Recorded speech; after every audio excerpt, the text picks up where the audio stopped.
राधा मेरी स्वामिनी, मैं राधे का दास, जन्म जन्म मोहे दीजिए वृंदावन को वास। आप सभी को राधा अष्टमी की हार्दिक शुभकामनाएं। आप सभी के जीवन में भगवान कृष्ण और राधा रानी की कृपा सदैव बनी रहे, ऐसी मेरी शुभकामनाएं हैं। मैं डॉक्टर मनीषा शर्मा आप सबका हृदय से स्वागत करती हूँ। आज की इस वीडियो में मैं आपको राधा अष्टमी की विस्तृत जानकारी दूंगी। राधा अष्टमी का व्रत हमें कब रखना है, व्रत की पूजा विधि क्या है, पूजा का शुभ समय क्या है, व्रत का महत्व क्या है, आज के दिन हमें क्या उपाय करने चाहिए जिससे हमारे जीवन में परिवर्तन आए। तो चलिए अपने इष्ट देव को प्रणाम करते हुए आज की वीडियो का शुभारंभ करते हैं। हिंदू पंचांग के अनुसार भगवान श्री कृष्ण की प्रिय राधा रानी का जन्मोत्सव भाद्रपद मास के शुक्ल पक्ष की अष्टमी तिथि को मनाया जाता है। यानी कृष्ण जन्माष्टमी के 15 दिन बाद राधा अष्टमी का पर्व आता है। राधा अष्टमी का पर्व भी मथुरा, वृंदावन और बरसाने में बड़ी धूमधाम से मनाया जाता है। ऐसा कहा जाता है कि राधा का नाम जपने से भगवान श्री कृष्ण जल्दी प्रसन्न होते हैं। आज के दिन व्रत रखने और राधा रानी के साथ कृष्ण जी की पूजा करने से घर में धन धान्य के भंडार भरे रहते हैं, साथ ही भक्तों की सभी मनोकामनाएं पूरी हो जाती हैं। राधा के बिना कृष्ण और कृष्ण के बिना राधा अधूरे हैं। उनके संबंधों का आधार केवल शुद्ध प्रेम है। तो चलिए जानते हैं कि राधा अष्टमी कब है। 11 सितंबर दिन बुधवार को राधा अष्टमी का पर्व मनाया जाएगा। राधा अष्टमी के दिन पूजा का समय है 11 सितंबर को दोपहर में 11:03 से लेकर 1:32 तक। अवधि पूजा की है 2 घंटे 29 मिनट की। चलिए अब जानते हैं कि जो अष्टमी तिथि है वो कब प्रारंभ हो रही है और कब समाप्त हो रही है।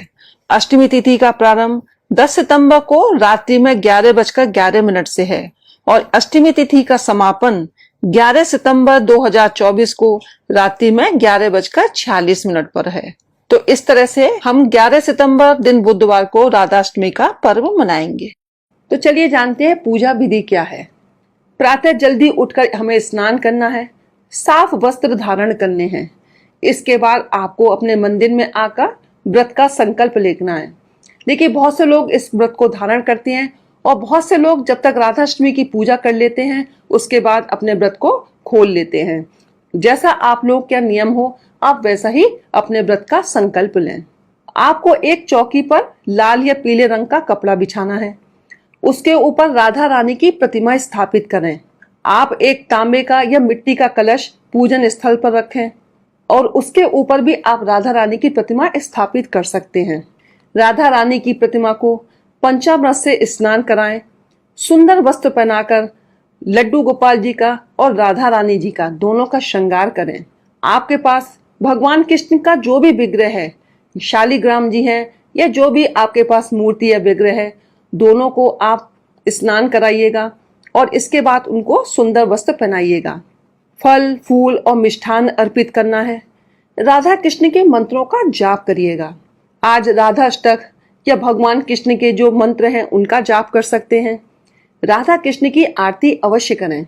आज आपको राधा रानी का प्राकट्य कैसे हुआ उसकी कथा को भी अवश्य सुनना चाहिए। राधा रानी का देखिए क्या प्रिय भोग है। राधा रानी जी को अरबी की सब्जी बहुत पसंद है, तो आप आज अपने घर में राधा रानी और कन्हैया जी के लिए अरबी की सब्जी बनाइएगा। अरबी की सब्जी से जो मिठाई बनती है उनको भी आप बना सकते हैं। जैसे कृष्ण जन्माष्टमी में 56 प्रकार के व्यंजन बनाए जाते हैं, उनका भोग लगाया जाता है, उसी प्रकार राधा अष्टमी पर भी तरह तरह के व्यंजन बनाए जाते हैं। राधा रानी को सीताफल, दही बड़ा, मालपुआ, खीर आदि बहुत पसंद है। तो जो आप अपने घर में बना सकते हैं आप जरूर उनको श्रद्धा से बनाइएगा और राधा रानी और कृष्ण भगवान का भोग लगाइएगा। राधा अष्टमी का व्रत हमें क्यों रखना चाहिए या राधा अष्टमी पर हमें क्यों पूजन करना चाहिए, इसका क्या महत्व है, तो चलिए मैं आपको बताती हूँ। मान्यता है कि राधा के बिना कृष्ण जी की पूजा अधूरी मानी जाती है। जो लोग कृष्ण जन्माष्टमी का व्रत करते हैं उन्हें राधा अष्टमी पर राधा जन्मोत्सव भी जरूर मनाना चाहिए, क्योंकि इसके बिना कृष्ण जन्माष्टमी के व्रत का पूरा फल प्राप्त नहीं होता है। इस दिन व्रत और पूजन करने वालों को सभी सुखों की प्राप्ति होती है। तो आप लोग अपने घर में आज राधा अष्टमी का व्रत जरूर करिएगा और राधा रानी का प्रिय भोग भी जरूर लगाइएगा। राधा अष्टमी के दिन किए गए उपाय शीघ्र ही फल देते हैं। तो चलिए जानते हैं कि आज के दिन हमें क्या उपाय करने हैं। अगर आप जीवन में अधिक मेहनत करते हैं और फिर भी आपको सफलता की प्राप्ति नहीं हो रही है, तो आप राधा अष्टमी पर राधा कृष्ण को वैजयंती की माला अर्पित करें। यदि आप राधा अष्टमी के दिन दोनों को सफेद मिठाई का भोग लगाते हैं, तो आपके जीवन में सुख और समृद्धि हमेशा के लिए बनी रहती है। संतान सुख में किसी प्रकार की कोई समस्या हो, तो आप राधा अष्टमी के दिन राधा कृष्ण के मंदिर में जाकर दोनों को पीले रंग के वस्त्र अर्पित करें। अगर आप अत्यधिक परेशानियों से घिरे हुए हैं, तो राधा कृष्ण के मंदिर में आप आज जाएंगे और कृष्ण जी को बांसुरी अर्पित करें। धन की कमी को दूर करने के लिए तुलसी जी के नीचे घी का दिया लगाएं और ओम नमो भगवते वासुदेवाय मंत्र का जाप करें। वैवाहिक जीवन में परेशानी है, तो राधा अष्टमी के दिन अपने बेडरूम में राधा कृष्ण की तस्वीर लगाएं। देवी राधा के प्राकट्य की कथा का पाठ करने से घर में नकारात्मक ऊर्जा समाप्त होती है। दान का बहुत अधिक महत्व है, तो आज के दिन जो भी भक्त भंडारा करते हैं, उनके कई जन्मों के पापों का नाश होता है तथा पुण्य की प्राप्ति होती है। व्यापार में वृद्धि के लिए, नौकरी में आ रही बाधाओं को दूर करने के लिए राधा रानी की पूजा करने के बाद एक चांदी का सिक्का लें और ओम राधा कृष्णाय नमः मंत्र का 108 बार जाप करें तथा पूजा पूर्ण होने के बाद ये सिक्का किसी लाल कपड़े में बांधकर अपने धन स्थान पर रख दें। ऐसा करने से माँ लक्ष्मी की कृपा आप पर सदैव बनी रहेगी। पूजा के समय अष्टमुखी दीपक का प्रयोग करें या एक ही दीपक में 8 बत्तियां प्रज्वलित करें। दीपक में थोड़ा सा इत्र डालें। ऐसा करने से आपके मान सम्मान में वृद्धि होती है। मनचाहा जीवन साथी पाने के लिए कृष्ण जी को हल्दी और चंदन का तिलक लगाएं और कुमकुम का तिलक राधा जी को अर्पित करें। पति पत्नी के रिश्तों में मधुरता के लिए कृष्ण जी और राधा रानी के सामने कपूर रखें। पूजा के बाद इस कपूर को मिट्टी के दिए में रखकर बेडरूम में जलाएं और इसकी धूप दिखाएं। कृष्ण जी और राधा रानी को इत्र अर्पित करने से भी पति पत्नी के प्रेम संबंधों में मधुरता आती है। बाद में इस इत्र का इस्तेमाल आप स्वयं करें। वैवाहिक जीवन में कष्ट है, तो आज आप सफेद कपड़े में 5 केले बांधकर राधा कृष्ण के मंदिर में चढ़ा दें।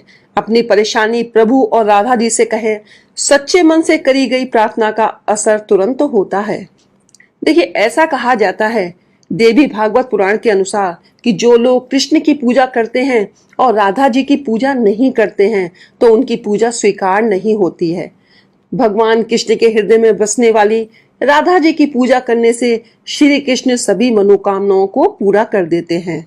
तो आप लोग आज राधा अष्टमी को बड़े हर्ष उल्लास के साथ मनाइएगा, जैसे कि आपने कृष्ण जन्माष्टमी का पर्व मनाया था। तो चलिए, आज की इस वीडियो में बस इतना ही। मिलते हैं अगली वीडियो में कुछ नई जानकारी के साथ।